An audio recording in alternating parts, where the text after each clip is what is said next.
यो हस्पिटल बनेको बेलामा 15 बेड थियो अनि उसी समय आई हस्पिटल बनेको पनि 15 बेड थियो। आज आई हस्पिटल कहाँ पुग्यो? आई हस्पिटलमा 450 बेड छ। हामी उतै 15 बेडमा झुलिरहेको। अनि हाम्रो जनप्रतिनिधिहरूलाई पार्टीहरूलाई पार्टी लाइनबाट उठेर लहानको जनताको लागि यो काम गर्नुपर्छ। यसलाई अलि डेभलपमेन्ट गर्नुपर्छ। हाम्रो नेवार सदस्य उद्योगीहरूलाई 40 साल पछिको लाइक जिल्ला भन्छ 40 देखि 60 को बिचमा यो अरूलाई किन ल्याए? तिम्रो कर्मथलो हो कि बुवा त्यो अभिभावकहरूको यो स्थान हो, जन्मस्थान हो। मेरो त जन्म पनि यही भएको, यही हुर्केको, यही पढेको, यहीबाट व्यापार सुरु गरेको र मैले आए धेरै कुरा पाएँ र आफ्नो खुसी पनि छ। संविधान बनाउँदाखेरि संहिता ल्याइयो, त्यसमा स्थानीय सरकारलाई पनि धेरै अधिकार दियो। लहान नगरपालिकामा त्यो बेलामा कतिको बजेट थियो, त्योबाट त नालासाला बनाउने पैसा पुगिरहेको थिएन। आज म मेयर साहबको 3 सालको लिस्ट हेरेको अहिले पढ्दै थिएँ। यत्रो भिजन भएको मेयर साहब हुनुहुन्छ। उहाँले गरिब गुरुवाको लागि मात्र काम गर्नु भएको छैन, कोलेलाई पनि हरेक साल अनुदान दिनु भएको छ। यहाँ एउटा बेग्लै अस्पताल पनि सञ्चालनमा ल्याउँदै हुनुहुन्छ, 15-20 रुमको ठुलो। तो मैले त्यो हेर्छु पनि म मेयर साहबलाई भनेको छु। यति कामको फरमेट म भन्न सक्दिनँ। यही विकास हो, यही संहिताको मूल मन्त्र हो। स्थानीय सरकारलाई बलियो बनाउनुपर्छ र मैले भन्दै निर्वाचनको बेला आइरहेको छ, हामीले राम्रो क्यान्डिडेटहरूलाई जिताउनुपर्छ। शारदा परिवारका पवन शारदाज्यू विशेष अतिथिका रूपमा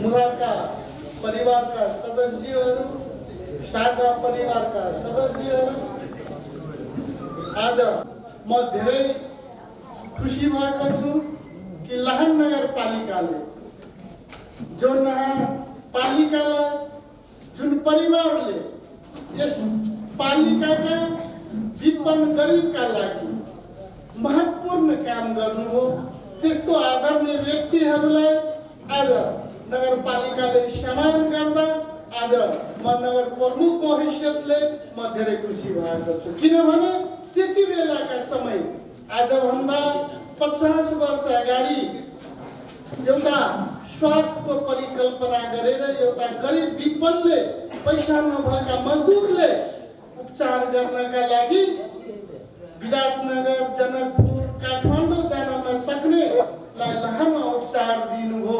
त्यस्ता सम्मानित परिवारलाई आज म सम्मान गर्दा म आफैमा खुसी भएको छु। भने आज लहान नगरपालिकामा मध्य प्रदेशकै एउटा नमुना कलेज जेस मुरारका कलेज, जहाँ एउटा गरिबका बच्चा, एउटा विपन्न मजदुरका बच्चा, एउटा किसानका बच्चा जोसँग पैसा छैन, जोसँग काठमाडौँ, विराटनगर जाने अवस्था छैन, त्यस्ता निमुखालाई आज उच्च शिक्षा दिने यो सम्मानित परिवारलाई म हृदयदेखि सम्मान गर्न चाहन्छु।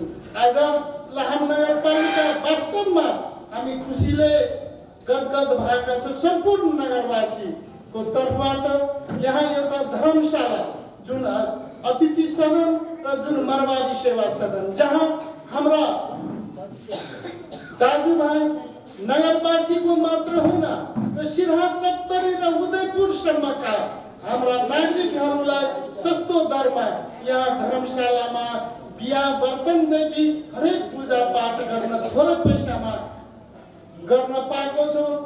त्यसैले आज लहान नगरपालिका उहाँ दाता परिवारलाई सम्मान गर्दा हामी गर्वान्वित भएका छौँ। किनभने जबसम्म हामी दातालाई सम्मान गर्दैनौँ तबसम्म हाम्रो कुनै पनि कार्य अगाडि सम्भव हुँदैन। आज हाम्रो मुरारीजीको एउटा स्ट्याटसमा हेरे कतिजना पाएर खुसी हुन्छ भने आज हामी शारदा र मुरारका परिवार दिएर खुसी भएको छ। एउटा यो महान विचार हो।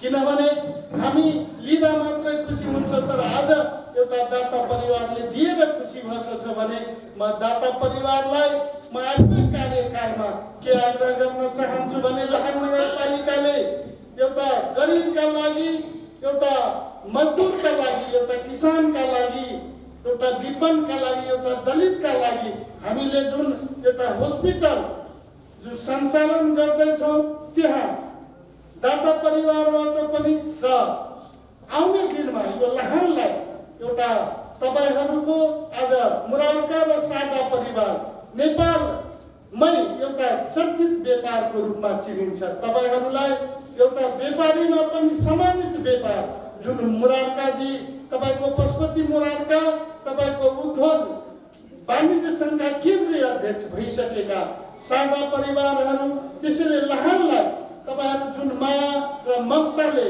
यो जुन हामीले हेरिराखेको थियो कि सागा परिवार र मुरारका परिवारले यहाँ उद्योगहरू सञ्चालन गरेर यहाँका नगरवासीले धेरैले रोजगारी पाएको थियो। म आग्रह गर्न चाहन्छु यही मञ्चबाट दाता परिवारलाई कि यस भेगमा, यस नगरपालिकामा त्यस्तै उद्योग खोलेर यहाँका युवाहरू, यहाँ जुन जेएनजीहरू छ उहाँहरूले रोजगार पाए भने यो लहानको विकास त्योभन्दा ठुलो केही होइन।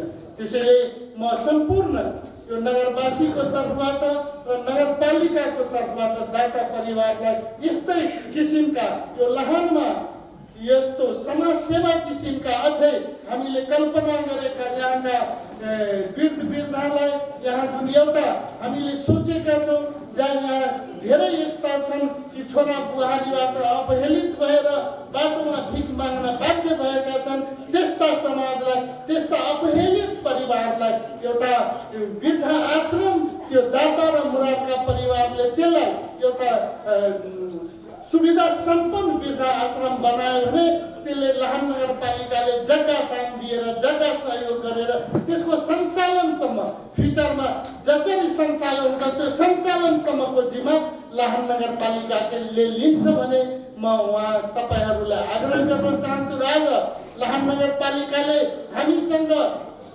स्रोत र साधन सीमित भए पनि हामी विकासका नाममा आज हामीले तपाईँहरू आउने दिनमा हेर्नुहुन्छ लहान नगरपालिकाले यहाँका महिला दिदीबहिनीहरूको लागि जुन हस्पिटल हामीले बनाउँदैछौँ त्यो यति आधुनिक हस्पिटल तपाईँको बन्दैछ। त्यो हस्पिटलमा हामीले एउटा महिला दिदीबहिनीहरू जुन तपाईँको मजदुर, किसान र दलितका जुन डेलिभरी हुन्छ त्यो यो हस्पिटल अहिले जुन प्रादेशिक हस्पिटलले गर्न सकिराखेको छैन, प्राइभेटमा 50,000 तिर्न बाध्य हुन्छ भने यो लहान नगरपालिकाले अब हामी यहाँ निःशुल्क रूपमा त्यस्ता विपन्नलाई, त्यस्ता गरिबलाई, त्यस्ता मजदुरलाई त्यो हस्पिटलबाट सुविधा दिन्छौँ भने शिक्षामा हामी धेरै कार्यहरू गरिसकेका छौँ।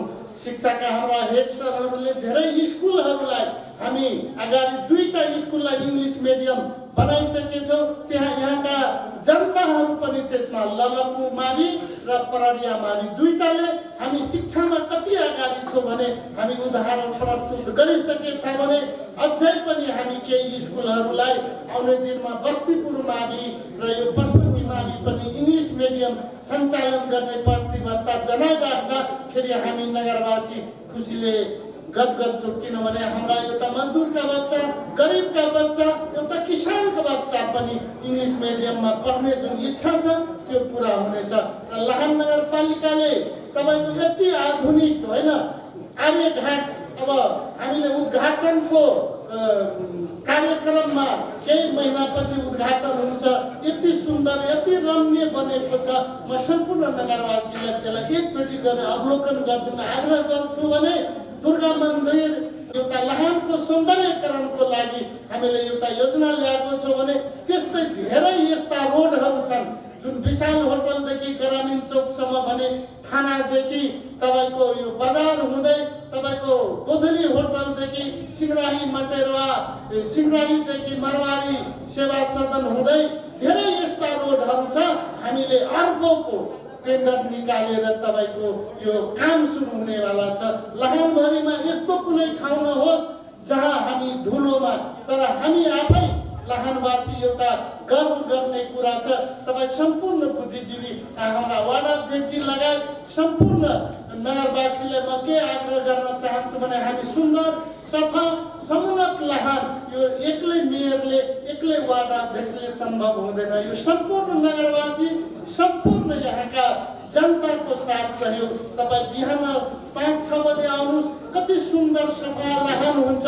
तर तपाईँ 10 बजे गएपछि लहानको अवस्था हेर्नु त्यहाँका व्यापारीहरूले, त्यहाँका घरमा बस्ने त्यहाँका वाडावासीहरूले त्यही रोडमा फोहोर फ्याँक्न बाध्य भएका छ भने हामी अब लाहानलाई कसरी सुन्दर बनाउने त्यसमा सम्पूर्णको साथ र सहयोग चाहिन्छ र आज यो 17औं नगर सभालाई सफल पारिदिनु भएका सम्पूर्ण यहाँ उपस्थित वार्ड